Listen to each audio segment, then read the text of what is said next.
Je suis à Paris et il y a quelques jours, avec des amis, nous sommes allés manger dans un restaurant japonais. Et dans notre groupe, il y a un homme qui a demandé à avoir une bière. Et moi, je m'attendais qu'on lui apporte une bière française.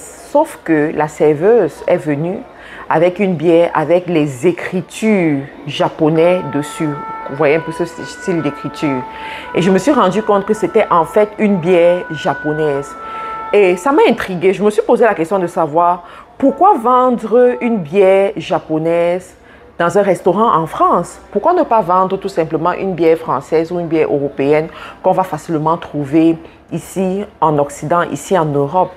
Et au fur et à mesure que je poussais la réflexion plus loin, j'essayais de faire la comparaison. Par exemple, je suis allée dans des restaurants africains et tout. On sait à manger, on sait la nourriture africaine, c'est vrai. Mais en termes de boissons, ce sont toujours les boissons occidentales. Donc, je ne sais pas si c'est ça qui faisait en sorte que je m'attende effectivement à une boisson occidentale dans ce restaurant-là. Et je me suis dit, waouh! Vous savez, les amis, la réussite dans les affaires, le business ne tient qu'aux détails, à des petites choses comme ça.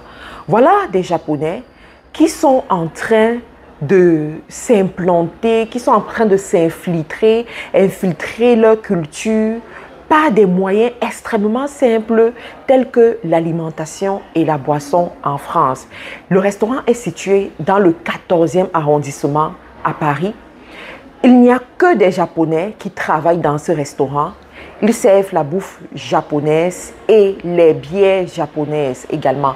Même les boissons sans les alcools qu'ils ont, ce sont des créations japonaises en fait. Et guess what? La plupart de leurs clients ne sont pas des Asiatiques. Ce sont des Français, ce sont des Européens en général, ce sont des Africains comme moi qui viennent manger là-bas.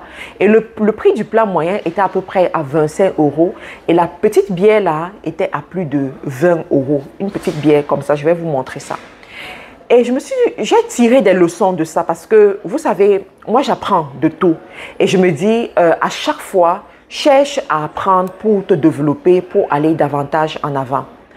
Nous, malheureusement, dans nos restaurants africains, on ne sert pas les bières africaines. Pourquoi? Peut-être parce que ça n'existe pas.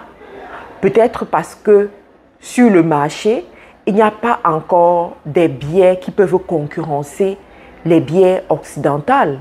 Ou alors, il n'y a pas encore des bières qui ont investi sur leur communication pour que le client soit au courant de ces boissons-là. Alors, il y a des gens qui vont me dire que oui, certainement, les bières africaines existent, les bières made in Africa existent et tout. Moi, je n'en connais pas vraiment, du moins, je n'en connais pas vraiment. Parce que si on parle même de Kadji bière, par exemple, l'une des bières que tous les Camerounais connaissent, Kadji bière, c'est contrôlé par un groupe français.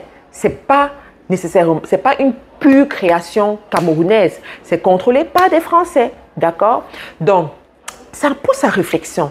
Ça pousse à se poser des bonnes questions. Ça pousse à voir des domaines qui sont en train de manquer, des domaines où nous ne sommes pas représentés et où nous devons effectivement nous représenter.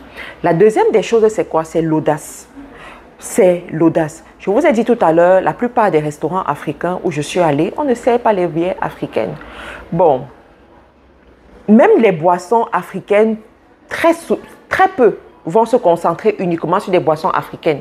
Et les boissons africaines qu'on va retrouver, c'est souvent, généralement, le jus de bissap, le jus de gingembre. Généralement, c'est ça, d'accord? Pas plus que ça. Donc, mais là, vous savez, il y a quelque chose dans le marketing qui s'appelle la loi de l'imposition.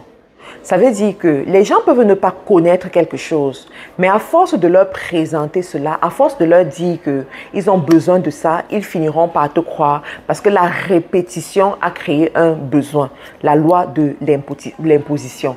Donc, moi, la leçon que j'ai tirée de ça, c'est que nos restaurants africains, les propriétaires des restaurants africains, gagneraient à faire ça, gagneraient à s'imposer de cette façon pour pouvoir dominer sur le marché et créer de plus en plus la demande. Mais malheureusement, beaucoup de gens ne pensent pas toujours à ça. La troisième des choses que j'ai retenues par rapport à ça, c'est qu'il faut adapter ses prix. D'accord, adapter ses prix de telle sorte que premièrement tu es rentable, parce que si tu n'es pas rentable, ton activité ne peut pas perdurer dans le temps. Deuxièmement, que tes prix permettent aux consommateurs de pouvoir acquérir ton produit et de répéter l'opération. Parce que s'il coûte tellement cher, il sera vu comme un produit de luxe, dans le sens où on ne peut pas se l'offrir tout le temps. Sauf que lorsqu'on parle de l'alimentation, l'industrie alimentaire, c'est l'industrie qui doit être extrêmement accessible aux consommateurs. Les gens ont besoin de boire tous les jours, les gens ont besoin de manger tous les jours, les gens ont besoin de ça. Mais il faut que les prix soient accessibles. Si les prix ne sont pas accessibles, tu es en train de te mettre de côté dans un marché qui est effectivement très grand. Dites-moi qu'est-ce que vous en pensez par rapport à tout ceci dans les commentaires. Je me ferai un plaisir de lire toutes vos remarques et également de vous répondre.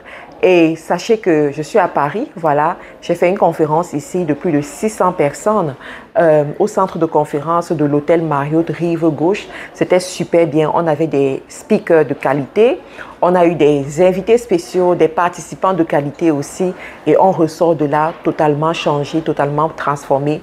Et je prends aussi cette opportunité pour dire merci à toute l'audience francophone de la France, de l'Europe, voilà, de l'Afrique aussi, qui ont répondu présent à cet événement.